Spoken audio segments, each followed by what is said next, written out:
mas-uuliyiinta xisbiga mucaaradka ah ee wadaniga magaalada Berbera ee xarunta gobolka Saaxil ayaa maanta si weyn u soo dhaweeyay taageerayaal tiro badan oo ku soo biiray xisbigaasi wadani kuwaas oo ka soo digarogtay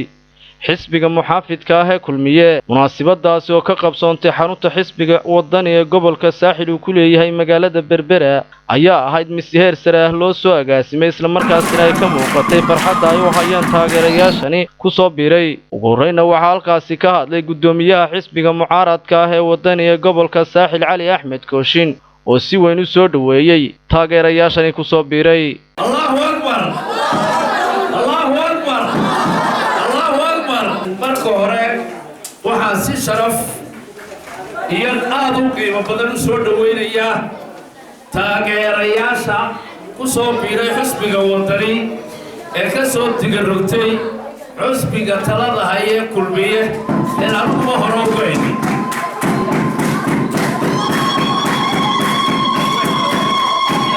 markii horena waa sheegan xisbiga ku soo biiray labadooda oo mujaahidiina kaga iman doono ay dadka kale aan wax badan kaga dambayn doonin waxaan leeyahay waa maad soo dhaweynaynaa laga bilaabo waxaad tihiin xisbiga wadani baa ka mid tihiin lala xaquuq baa tihiin lala talaa tihiin lala arrin baa tihiin waxaadna ka mid tihiin bulshaweynta xisbiga wadani ee gobolka Saaxil geesta kalena waxaa halkaasi ka hadlay xubno ku hadlayay afka taageerayaashaasi ku soo biiray halkan waxaan mahadnaq uga soo jeedinayaa maamulka heer gobol iyo heer degmo ee xisbiga wadani isaga oo si sharaf iyo qiimo leh lagu soo dhaweeyay xisbigii wadani injineer Cali Axmed Kooshin Xasan Tuulo Axmed Cali Faxle saaxiibkayga dhinacan taagan iyo injineerkii dada yaraa ee Cawil Xidig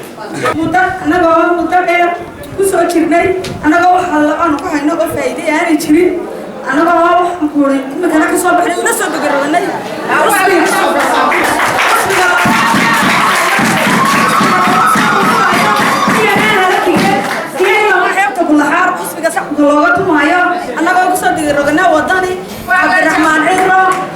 qaar ka mid ah mas'uuliyiinta xisbiga mucaaradka ah ee wadani ee gobolka Saaxil dhalinyarada qaybaheeda kala duwan haween oo iyaguna halkaasi ka hadlay ayaa si isku mid ah u soo dhaweeyay taageerayaashani ku soo biiray geesta kalena iyaga oo fariin adag u diray gudoomiyaha golaha guurtida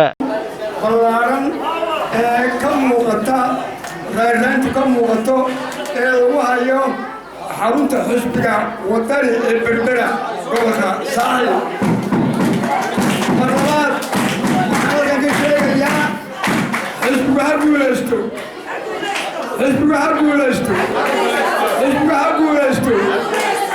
inta ku soo biirtay iyo intii hore joogtayna ha guulaysto ninka la yidhaahdo Salebaan Gaal Axmed Salebaan Gaal baan u gudbayaan aad ugu buuxa Salebaan maandhayd ma haysto doorasho horena kumuu fadhiyin haddana diyaar looguma aha saddexdii xisbi qaran iyo xukuumaddu waxay isla aqbaleen buu diiday oo uu yidhi mari waa aniga uun Salebaan cilaaj ha la geeyo war Salebaan dhakhtar ha la geeyo haddii wax lagu faraayo Salebaan ha la geeyo Cabdiraxmaan Maxamed Cige telefishinka caalamiga ee Royal magaalada Berbera.